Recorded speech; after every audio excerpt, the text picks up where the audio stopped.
What's up, everybody? It's Nick here, and today we're looking at the brand new season 2 of Brassic. Now, Brassic is a show that landed about a year ago, season 1 that is, on Sky Television in England and stars Joe Gilgun. I kind of know him very well from Preacher. He was absolutely brilliant in this. Whereas in Brassic, he plays Vinnie O'Neill, who is basically a real naughty bastard. He steals a lot and sort of tries to do naughty things the whole time. He has a little posse of friends around him, and they go out on adventures each episode. Season 1 had 6 episodes, Season 2 also has 6 episodes, and Season 3, which has already been greenlit, has a further 6 episodes, which is not bad at all. Season 1 I thought was absolutely brilliant. It showed a lot of comedy, a lot of heart, and quite a lot of dramatic elements too. And I think Joe Gilgun did a very, very good job of portraying Vinny. Season 2 comes along, and of course it comes along during this pandemic, so a lot of people are sitting at home, trapped and looking for an escape, and this show certainly offers that. It's basically like a hyped-up, roid-fueled Ocean's 11 times 6, basically. Every episode the guy's trying to steal something, or grow copious amounts of weed. It mixes a lot of Lock, Stock and Two Smoking Barrels and Snatch in, and is really a great laugh, I have to say. It is absolutely brilliant to watch if you need to forget about the outside world. Season 1 basically follows Vinny as he discovers, I suppose, his love for a particular person and their consequently, I suppose, child. They discover that they have accidentally had a kid, or at least he discovers at the end of Season 1 that the love of his life actually, well, they slept together and she had a kid that he thought was his friend's, but isn't. It's actually his. So Season 2 sort of follows on from that. At the end of Season 1, he also has to pretend that he's being killed because he kind of pisses off a local mobster. Season 2 starts with a sort of homage to that, a very, very brief recap, and a little scene of, I suppose, coffins going down the road with him pretending to be dead. Straight off the bat, though, he realizes that he's not going to get away with this, and they kind of make him. They make him, and they know that he's not dead, okay? And that was in the first couple of minutes, so no spoilers there. I thought Season 2 did a very good job of exploring some of the lower level characters, I suppose, and they are an absolute hoot. They really do make you laugh, okay? They are terrible people. There's a really short guy that kind of reminds me of me, just because he's short, nothing else, trust me, who has a sort of dream of running a strip bar, which he kind of gets, and other characters around him, and they are an absolute pleasure to watch. They really are.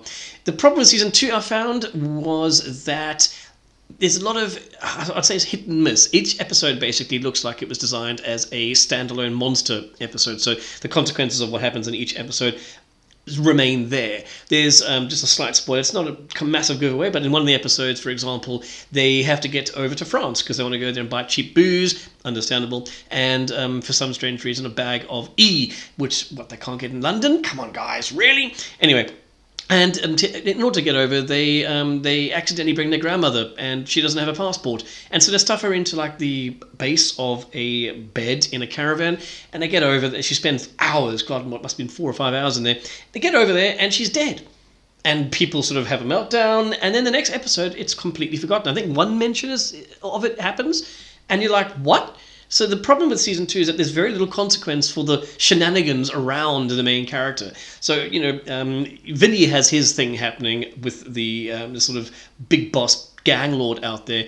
And even in that, something happens halfway through the season, and you only really see it happening sort of picked up at the last episode. And they did the same thing in the first season, in that a lot of it is quite light and it's funny. Every now and again they pepper in a little bit of emotion, they pepper in a little bit of drama, and more of that happens towards the end of the season. In this particular season, Season 2, that really happens around episode 7 or 8, that they hit you with the emotion, they hit you with the emotions.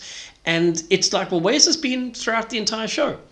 Now suddenly we've got an alcoholic father who's almost dying. We've got a woman being beaten up by a boyfriend's brother or ex-boyfriend's brother. We've got this drug lord thing happening, and you're kind of like, why not just space it out throughout the entire season? So it kind of feels a little bit shoehorned, a little bit fast-tracked, which I also felt about the first season too.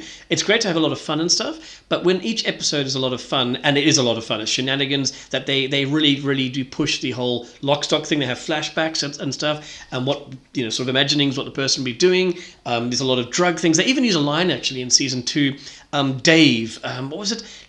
about my mate Dave, something along those lines, but literally sounded like a line pulled from literally Lock, Stock and Two Smoking Barrels. And that's fine. I have no problem with that because it's a lot of fun and it works in a show like this when you're dealing with real miscreants trying to get on the game every left, right and center. As I say, the humor is solid in this. It does certainly borderline on slapstick this season, which I didn't think season 1 did as much of.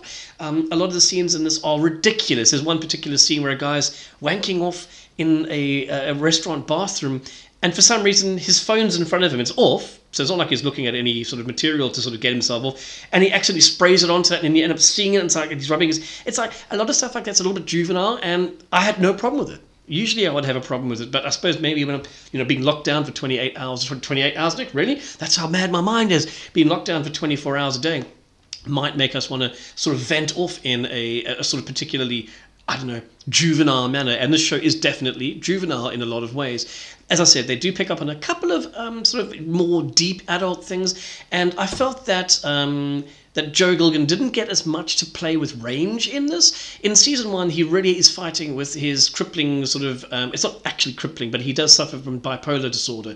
And you meet up with a fantastic...